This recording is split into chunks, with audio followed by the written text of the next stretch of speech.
Talking Trees with Lily and Jad. Welcome to Talking Trees. Today we pay tribute to Dr. David Lonsdale, a distinguished figure in arboriculture and entomology. Drawing from resources by the Arboricultural Association and the British Mycological Society, we'll review his significant contributions to mycology, nature conservation, and tree health. We'll also reflect on his legacy as detailed in the Arboricultural Journal and revisit insights from his webinar on wood decay and tree defense. Let's begin. Welcome in, everyone. Ready to dive into another fascinating figure in arboriculture? Absolutely. Always excited to learn more. Today, we're going to explore the life and career of Dr. David Lonsdale. A true legend in tree care and assessment. His work still resonates so strongly today. It really does.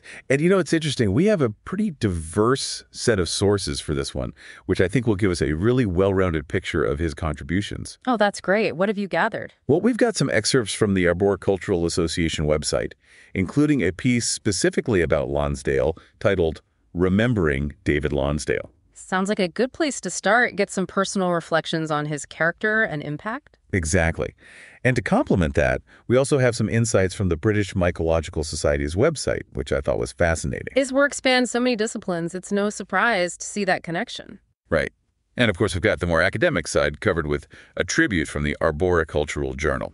And to top it off, a YouTube video of a webinar Lonsdale hosted for the Arboricultural Association. Fantastic. A webinar, you say? What was the topic? Tree decay. Always relevant, right? Absolutely. Never a dull moment with tree decay. So let's start with the man himself. The articles paint such a warm picture of his personality. Kind, approachable, humble. Apparently, he was a great listener with a fantastic sense of humor. And of course, a meticulous scientist. That goes without saying. Absolutely. He was often described as a true gentleman. It really does shine through in everything we've read about him. There's this one anecdote about attendees at his funeral that I found really striking. Oh, tell me more. Well, some people there only knew him as an entomologist. Right. While others only knew him as an arborist. It seems like no one fully grasped the breadth of his expertise. Wow. It really highlights just how deeply immersed he was in both of these, seemingly separate fields. And how he managed to bridge the gap between them. It speaks volumes about his intellectual curiosity, his ability to see these connections where others might not. He sounds like he had a bit of a playful, quirky side, too. One article mentions him cycling around on a tricycle. A tricycle? That's adorable. And there's that story about him walking backward downstairs after an injury. That's fantastic. It really makes him feel so much more, human and relatable. It does. So how did this multi-talented individual find his way into the world of arboriculture? His journey began in 1975 at the Forestry Commission's Research Division. Which later became Forest Research. Exactly. And that's where he really dove into tree disease, decay, and safety research, particularly pruning wounds and the whole process of decay that follows. I find it fascinating that his research was happening at the same time as Alex Shigo's work, a true icon in arboriculture. I can only imagine what it must have been like working, as one article puts it, in Shigo's shadow. It speaks to his dedication, for sure. Absolutely. While Shiba might have been in the spotlight, Lonsdale's research was providing that crucial scientific evidence to support many of Shigo's observations and theories. Laying the groundwork, really solidifying those foundations for so many practices we use today. Without a doubt. And on top of his research, he also made time to mentor the next generation of arborists. He was an examiner for the Royal Forestry Society's professional diploma in arboriculture. Wow. Talk about a commitment to sharing knowledge. And shaping the future of the field. Then, in 1999, came the publication that so many consider his masterpiece, The Principles of Tree Hazard Assessment and Management. The Bible of tree inspection, as it's often called. Oh, absolutely. It wasn't just a collection of research findings. He had this incredible talent for taking complex scientific information and presenting it in a way that was accessible to practitioners. He wasn't just speaking to scientists. He was talking directly to the people out there caring for trees every day. Precisely. He knew how important it was to bridge that gap between research and application, ensuring that the latest scientific knowledge could be translated into real-world strategies. And speaking of practical application, his involvement with the Ancient Tree Forum really highlights his dedication to conservation. Oh, absolutely. a passionate advocate for ancient trees, recognizing their immense value, both ecologically and culturally. And that's where we see some of his most insightful observations come to light. This is where things get really interesting. I came across a story about Ted Green, another big name in ancient tree conservation. Apparently, Lonsdale challenged a widely held belief that fungal brackets were the main cause of decay. Interesting. I can see how that encounter would be pivotal for Green, pushing him to explore the complexities of tree decay in more depth. It says so much about Lonsdale's ability to not just teach, but to inspire, to make people think critically about what's going on inside a tree. It wasn't about just accepting what was commonly believed. It was about questioning, looking for evidence, always seeking a deeper understanding. And his insights went beyond challenging existing assumptions. He made some groundbreaking observations of his own, like how old trees essentially divide themselves into these individual functional units. They're often called Lonsdale units now. Ah, yes. Imagine a mature tree, one that's experienced decay or damage over time. You might think it's on the decline. But Lonsdale observed that these trees often compartmentalize. They form these semi-autonomous sections. So it's like the tree has its own internal backup system. Exactly. Each Lonsdale unit operates almost independently, with its own set of branches connecting wood and roots, all working together to support that section. Amazing. That's incredible. Trees are so much more resilient than we give them credit for. It really highlights their remarkable adaptability, especially for veteran and ancient trees. And this concept has profoundly changed how we assess and manage these trees. Makes you look at an old tree, maybe one that looks a bit worse for wear, with a newfound respect, doesn't it? It does. There's a whole network of life still thriving within it. It reminds us that we need to see beyond the apparent damage and recognize these incredible survival strategies that these trees have developed over time. Which leads us to another fascinating area of Lonsdale's research, his work on tree decay, and how it relates to the health and safety of trees. He was meticulous in his research, studying various tree species and how decay develops and ultimately impacts a tree's structure. And he didn't shy away from tackling controversial topics either, like the role of wound paints in tree care. Ah, yes. His research on wound paints was revolutionary. It really changed our understanding of how trees respond to injury. You know, it used to be standard practice to just slap some wound paint on any cut or damage. Right. The go-to solution. But his findings challenged the effectiveness and even the safety of this approach. What was particularly intriguing was his discovery of latent fungi in sapwood. Latent fungi, what are those? These are fungi that naturally exist within the wood but remain dormant until the conditions are right for them to grow. Often that's triggered by injury or stress. So even if you put wound paint on, the fungi might already be inside the tree. Exactly. It really shifted our thinking about wound care, highlighting the limitations of wound paints and promoting practices that support the tree's own defenses. So instead of trying to create an artificial barrier, we should focus on helping the tree heal itself naturally. That's the idea. It seems Lonsdale was always pushing boundaries, questioning conventional wisdom, and seeking new and innovative approaches to tree care. And that drive led him to a topic that was quite novel at the time, biocontrol agents. Yes. Using natural organisms to manage tree diseases. It sounds almost like something out of science fiction. It was certainly a bold concept. He did groundbreaking research on a particular strain of naturally occurring fungus that showed real promise in controlling decay in pruning wounds. So instead of chemical treatments, we could potentially harness the power of nature itself to protect trees. That's incredible what happened with that research. Well, unfortunately, it ran into a roadblock. New pesticide regulations came into effect, making it incredibly expensive to register this biocontrol agent. The research was essentially abandoned. That's such a shame, especially with the growing concerns about the environmental impact of pesticides. It's a reminder that scientific progress isn't always straightforward.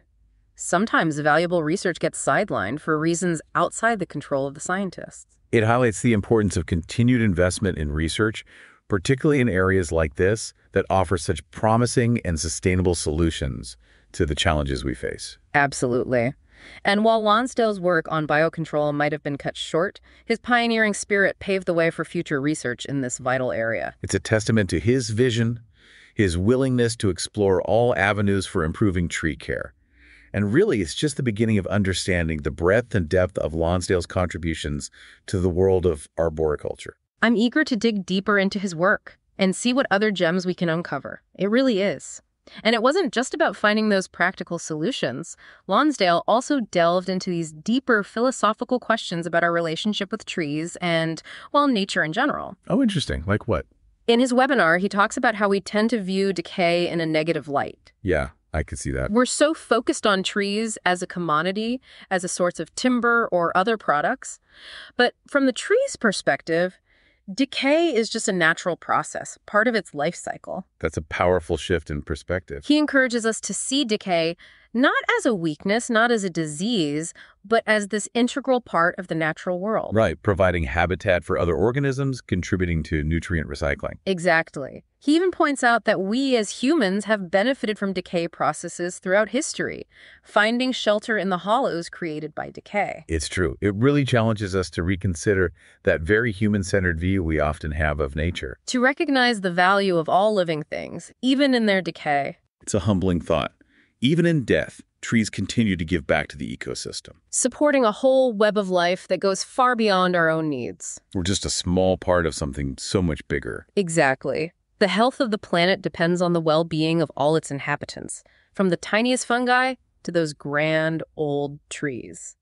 Lonsdale also tackled this question about whether decay fungi are really parasites or pathogenic. Right, challenging how we traditionally think about fungi in the forest. So he's questioning those labels. He argues that terms like parasite and pathogen are often, well, human constructs, based on our perception of fungi as harmful. Right. We see a fungus on a tree and automatically assume it's bad news. He uses this example of a fungus fruiting on a living tree. We see that fruiting body and assume it's causing harm. But it might just be living on the dead tissues. Exactly, not actually harming the living parts of the tree. He acknowledges that some fungi can, of course, attack and kill living tissues, but suggests that in many cases, the relationship between fungi and trees is much more complex. More of a balancing act. Right. It's this delicate balance between the tree's defenses and the fungus's ability to overcome those defenses. He calls it co-evolution, right? Yes. Trees and fungi have evolved together, developing intricate strategies for both defense and attack. Kind of like an ongoing arms race. Precisely. And sometimes this co-evolution leads to a kind of harmonious coexistence, where both the tree and the fungus actually benefit. Interesting. Like a symbiotic relationship. Think of fungi that colonize the heartwood of certain species like oak or yew. They break down the heartwood, creating cavities that can provide valuable habitat, but they don't typically invade the living sapwood, so the tree can keep thriving. But I imagine there are also cases where that balance tips and the fungus becomes more aggressive. Of course. Honey fungus is a prime example, a notorious root pathogen that can be devastating. And there are also fungi that produce toxins that can weaken the tree's defenses, allowing the fungus to spread. So it's not a simple black and white situation, it's a spectrum. A spectrum of relationships, from benign coexistence to outright attack, and the context matters too. Right. A fungus that might be relatively harmless in a natural forest could become a serious threat in a stressed urban environment. Exactly. Pollution, compaction, all those urban stressors make trees more vulnerable. So we need to consider the specific tree, the environment, and the potential risks when assessing the impact of a particular fungus. Absolutely. And Lonsdale pointed out that our understanding of these relationships is constantly evolving. What we might consider a pathogen today could be seen differently in the future. As our knowledge grows, our perspective shifts. It's a reminder to be open to new research and be ready to adapt our practices. To approach tree care with a healthy dose of humility, recognizing there's still so much we don't know. Which brings us back to those wound paints. For so long, they were considered a must-have in tree care. But Lonsdale's research really challenged that. He found that a lot of the claims about wound paints, especially their ability to prevent decay, weren't actually backed up by evidence. So they weren't as effective as people thought. He talks about how wound paints often failed to adhere properly, creating these pockets where moisture could get trapped, actually making it a better environment for fungi to grow. Oh, wow. So it could backfire. And as we talked about earlier, the discovery of those latent fungi in the sapwood meant that wound paints weren't necessarily keeping fungi out. Because they were already there. Exactly.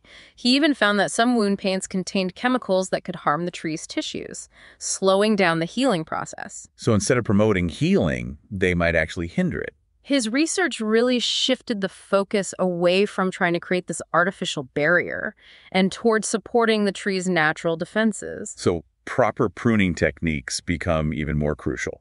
minimizing wound size, helping the tree to compartmentalize effectively. He didn't completely dismiss wound paints, though. He suggested that in some cases, a very durable wound paint could potentially be helpful in restricting decay, especially if it prevents the wood from drying out too much, which can make it more susceptible to fungi.